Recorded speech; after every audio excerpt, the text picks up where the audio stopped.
नमस्कार साथियों। दोस्तों अभी एसएससी ने एक नया नोटिफिकेशन जारी किया है वैकेंसी को लेकर। जी हाँ दोस्तों, लैब असिस्टेंट। तो लैब असिस्टेंट में दोस्तों आप जो ग्रेजुएशन पास आउट है उनके लिए एक अपॉर्चुनिटी है कि वो इस फॉर्म को भर सकते हैं। इसमें दोस्तों अच्छे खासे सीट दिए हैं, लगभग 690 के पोस्ट इसमें दिया हुआ है। और ऐसे कैंडिडेट्स जो साइंस लेकर ग्रेजुएशन किए हैं उनके लिए तो समझिए कि गोल्डन चांस है। एक अपॉर्चुनिटी बहुत अच्छी है कि उनके लिए अभी तक हमें जहाँ तक पता है ये सचिवालय से भी बढ़िया जॉब हमको जहाँ तक लग रहा है, क्योंकि सचिवालय में भी दोस्तों आप लोग देख सकते हैं कि कितनी कंपटीशन टाइट है और इसमें हर कोई भर सकता है। लेकिन इसमें सिर्फ और सिर्फ दोस्तों ग्रेजुएशन जो किए होंगे साइंस स्ट्रीम से, फिजिक्स केमिस्ट्री मैथ, वही लोग भर सकते हैं। और दोस्तों इसमें क्या मिनिमम क्वालिफिकेशन चाहिए, कितने अंक आपको लाना होगा, या फिजिक्स में या केमिस्ट्री में या बायोलॉजी में, क्या तीनों करने होंगे या फिर तीनों में से कोई एक कोर्स किए होंगे, वो भी स्ट्रीम लिए होंगे, तो उनसे आप कर सकते हैं। सारे दोस्तों इस वीडियो के माध्यम से मैं आप लोगों को बताने वाला हूँ। जी हाँ दोस्तों, आप सभी को स्वागत है मेरे अपने यूट्यूब चैनल नायक इन्फॉर्मेशन 2020 में। दोस्तों आप कुछ बातें जो है इस फॉर्म फिलअप करने का डेट से लेकर फॉर्म में जितने ज़रूरत की बातें हैं वो सारे दोस्तों इस वीडियो के माध्यम से आप लोगों को मैं बता रहा हूँ। देख सकते हैं दोस्तों, झारखंड कर्मचारी चयन आयोग, ठीक है, और ये आपका विज्ञापन संख्या 13/2022 है। अब इसमें आगे मैं बताना चाह रहा हूँ दोस्तों कि ये जो है ये झारखंड प्रयोगशाला सहायक प्रतियोगिता परीक्षा है। तो इसमें सबसे बड़ी बात है कि इसमें सीट कितनी है। दोस्तों इसमें जो है लगभग 690 सीट है, ठीक है, टोटल इसमें लगभग 690 सीट है। तो क्या क्या है इसमें दोस्तों, उम्मीदवारों के लिए तो परीक्षा शुल्क बहुत ही कम ले रही है झारखंड की, सबसे बढ़िया बात है। मात्र 100 रुपये इसमें दोस्तों आपका परीक्षा शुल्क लगेगा।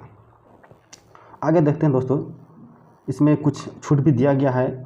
और जैसे इसमें प्रयोगशाला सहायक भौतिकी शास्त्र की यानी कि जो फिजिक्स ऑनर्स से किए उनके लिए यहाँ पर लगभग 230 पोस्ट है, आप देख सकते हैं। जिसमें से जनरल के लिए 93 है, एसटी के लिए 60 है, एससी के लिए 23 है, और BC1 के लिए 18, BC2 के लिए 14, और यहाँ पर जो EWC होता है, आर्थिक रूप से कमज़ोर होते हैं, उनके लिए 22 सीट है। लगभग महिला और पुरुष को मिलाकर 230 वैकेंसी दोस्तों, ये सिर्फ आपका फिजिक्स ऑनर्स के लिए निकाला गया। सेम टू सेम दोस्तों आपका केमिस्ट्री ऑनर्स के लिए भी निकाला गया है, यहाँ पर 230 वैकेंसी।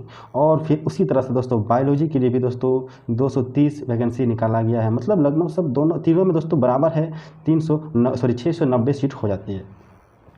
अब आगे हम लोग चर्चा करते हैं दोस्तों यहाँ पर वेतनमान की, जो मैंने पहले भी बताया था कि बहुत ही अच्छी उम्दा नौकरी है।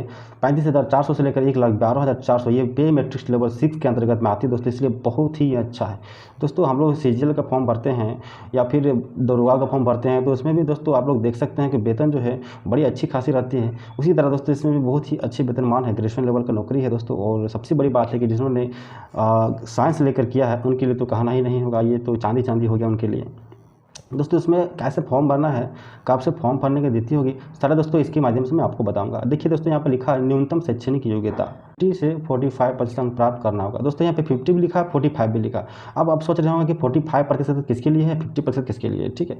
इन दो विषयों में अलग अलग आपको इतना अंक प्राप्त करना होगा, ठीक है। यानी कि या तो फिजिक्स लिए हैं, केमिस्ट्री लिए हैं, या बायोलॉजी लिए हैं, तो किन्हीं में दोस्तों आपको जो है दो में आपको 50% लाना होगा। 45% है दोस्तों आरक्षण वालों के लिए, ठीक है, जो ST SC होंगे या फिर जो आर्थिक रूप से कमजोर या में आते हैं उनके लिए है 45%। वो आगे मैं दोस्तों आप लोगों को बताने वाला हूँ। उपयुक्त तो अनिवार्य शैक्षणिक योग्यता के अतिरिक्त अभ्यर्थियों को मैट्रिक, 10वीं कक्षा एवं इंटरमीडिएट, 10+2 कक्षा झारखंड राज्य में अवस्थित मान्यता प्राप्त शैक्षणिक संस्थान से उत्तीर्ण होना अनिवार्य होगा, तथा अभ्यर्थियों को स्थानीय रीति रिवाज भाषा यानी क्षेत्र रीजनल लैंग्वेज दोस्तों आपको आना होगा। ये सबको पता है दोस्तों। अब आगे की बात करते हैं कि इसमें जो आरक्षण है उसमें आप लोगों का स्पोर्ट कोटा भी दिया हुआ है। तो स्पोर्ट कोटा में दोस्तों ऐसा कंडीशन लगाया है कि आप लोग सोचेंगे कि ये तो मेरा हो ही नहीं सकता है।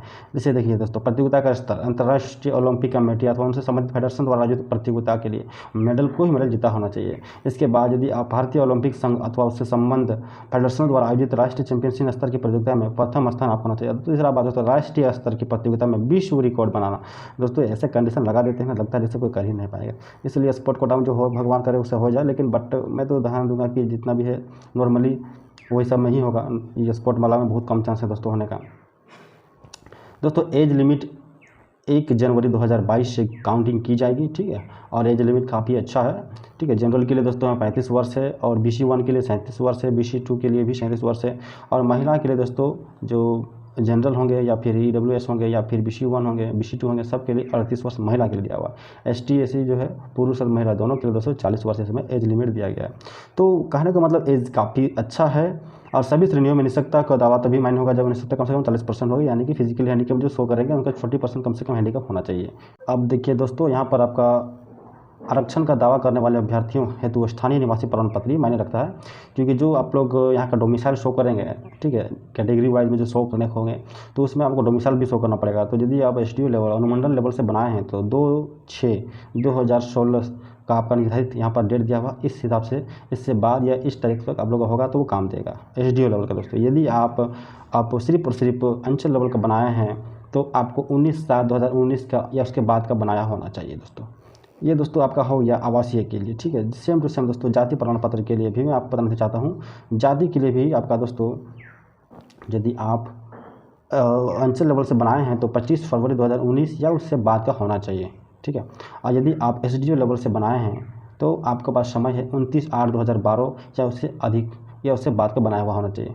इसमें डेट अच्छा खासा दिया हुआ है, इसका टेंशन नहीं लेना है। यदि आज से आपका 9 साल 10 साल पहले का बना हुआ भी है SDO लेवल का तो आपका ये काम दे देगा, और अंचल लेवल का कम से कम 3 साल पुराना है तो भी काम दे देगा। रजिस्ट्रेशन करने तथा सूचना दर्ज करने है तो दिनांक 29 अगस्त से चालू होगा और 28 सितंबर तक चलेगा दोस्तों ये फॉर्म फिलअप करने का, यानी हमारे पास अभी काफ़ी अच्छा समय है, ठीक है। और पेमेंट करने का दोस्तों आपका 30 सितंबर तक का टाइम दिया हुआ। फोटो सिग्नेचर अपलोड करने का 2 अक्टूबर तक का टाइम दिया हुआ, यानी टाइम काफ़ी ज़्यादा दिया हुआ, इसके लिए टेंशन नहीं लेना, टाइम के लिए टेंशन नहीं लेना है दोस्तों। बस यहाँ पर आप लोग को मैं बताना चाहता हूँ कि अभ्यर्थी अपनी शैक्षणिक अर्हता के आधार पर इच्छा अनुसार किसी एक पद के लिए आवेदन कर सकता है। परीक्षा का स्वरूप दोस्तों आगे देख लीजिए। परीक्षा का स्वरूप है कंप्यूटर आधारित CBT ली जाएगी। परीक्षा यदि विभिन्न समूह में लिया जाता है तो अभ्यर्थियों के प्राप्तांक को नॉर्मलाइजेशन किया जाएगा। नॉर्मलाइजेशन का सूत्र अलग से आयोग की वेबसाइट पर प्रकाशित की जाएगी। अभ्यर्थियों की मेधा सूची उनके प्राप्तांक के नॉर्मलाइज अंक के आधार पर तैयार किया जाएगा तथा परीक्षा पर प्रकाशन के पश्चात उन्हें नॉर्मलाइज अंक ही दिया जाएगा। ये तो सबको पता है। नॉर्मलाइज अंक दोस्तों अलग अलग क्वेश्चंस के लेवल पे उस हिसाब से नॉर्मलाइज किया जाता है। अलग अलग डेट में एग्जाम होता है तभी ये होता है। परीक्षा का स्वरूप पाठ्यक्रम परीक्षा का चरण मुख्य परीक्षा में लीजिएगा, मतलब एक ही परीक्षा होगी दोस्तों, मात्र एक एग्जाम होगी, ठीक है। परीक्षा में सभी प्रश्न यानी कि आपको पता है कि मल्टीपल चॉइस क्वेश्चन होंगे। एक ही एग्जाम होगा, 2 पेपर में होगा। यह परीक्षा 2 पालियों में ली जाएगी। प्रत्येक पत्र के लिए परीक्षा अवधि 3 घंटे की रहेगी। पहला पत्र दोस्तों सामान्य ज्ञान एवं हिंदी भाषा की परीक्षा रहेगी जो 100 अंक की रहेगी, ठीक है। और दूसरा पत्र जो है, दूसरा प्रश्न पत्र दिया हुआ जिस विषय में नियुक्ति होने उस विषय की परीक्षा, यानी फिजिक्स ऑनर्स से है तो फिजिक्स ऑनर्स से, केमिस्ट्री ऑनर्स से है तो केमिस्ट्री, और यदि आप बायोलॉजी से लिए हैं तो बायोलॉजी ऑनर्स का जो क्वेश्चन है वो 300 अंक का पूछा जाएगा। कुल 100 प्रश्न पत्र होंगे पहला पेपर में, जिसमें 50 प्रश्न सामान्य ज्ञान तथा 50 प्रश्न हिंदी भाषा से होंगे। प्रत्येक के सही उत्तर के लिए 1 अंक दिए जाएंगे। प्रत्येक प्रश्न 2 में कुल 150 प्रश्न होंगे। प्रत्येक प्रश्न का सही उत्तर के लिए 2 अंक दिए जाएंगे। यानी पहला पेपर में जो एग्जाम होगा दोस्तों वो प्रत्येक क्वेश्चन जो है 1 नंबर का होगा, और सेकेंड पेपर में जो एग्जाम होगा वो प्रत्येक क्वेश्चन 2 नंबर का होगा। प्रश्न पत्र का आगे दोस्तों पहला पेपर में जो है आपको क्वालीफाई करना होगा, अर्थात इसमें मात्र न्यूनतम 33% अंक प्राप्त करना अनिवार्य होगा। यानी पहला पेपर जो है सिर्फ क्वालीफाइंग नेचर का रहेगा, परंतु जिन अभ्यर्थियों द्वारा 33% अंक प्राप्त नहीं किया जाता उनके प्रश्न पत्र 2 की उत्तर पुस्तिका को मूल्यांकन नहीं, यानी चेक नहीं किया जाएगा। पत्र 1 में प्रश्न पत्र 2 में गलत उत्तर के लिए अंकों की कटौती नहीं की जाएगी। यानी बहुत ही अच्छा है कि इसमें नेगेटिव मार्किंग बिल्कुल भी नहीं रहेगा, यानी 100 में 100 मार्क किया जाना है। क्वेश्चन कहानी खत्म। प्रश्न पत्र 2 अंतर्गत न्यूनतम अंक 50% लाना अनिवार्य है, यानी 2 में कम से कम 50 नंबर आपको लाना ही पड़ेगा। न्यूनतम अंक 50%, यानी कि 150 नंबर आपको लाना पड़ेगा दोस्तों। अनुसूचित जनजाति के उम्मीदवार को 45% अंक लाना होगा। हालांकि ये तो बहुत ही अच्छा है कि इसमें नेगेटिव मार्किंग नहीं है, इसलिए इतना नंबर ला सकता है आराम से दोस्तों, थोड़ा सा मेहनत करेंगे तो। दोस्तों ये फॉर्म भरने का डेट दोस्तों अभी 29 अगस्त से स्टार्ट होगा। तब तक के लिए इस जानकारी आपको कैसी लगी बताइएगा जरूर। जो ग्रेजुएशन कर चुके हैं वो फॉर्म को आराम से भरिए, ठीक है, उनके लिए बहुत अच्छी अपॉर्चुनिटी है। मिलते हैं दोस्तों नेक्स्ट वीडियो में। जय हिंद जय भारत। दोस्तों हमारे यदि आप यूट्यूब चैनल में नए हैं तो प्लीज़ आपसे रिक्वेस्ट है कि चैनल को सब्सक्राइब कर बेल आइकन में जरूर प्रेस कर दें, और हमारे टेलीग्राम अकाउंट में जरूर जुड़ें, इसमें सारे वीडियो आप लोगों को वहाँ पर मिल जाएगा दोस्तों। ठीक है दोस्तों, मिलते हैं नेक्स्ट वीडियो में। जय हिंद।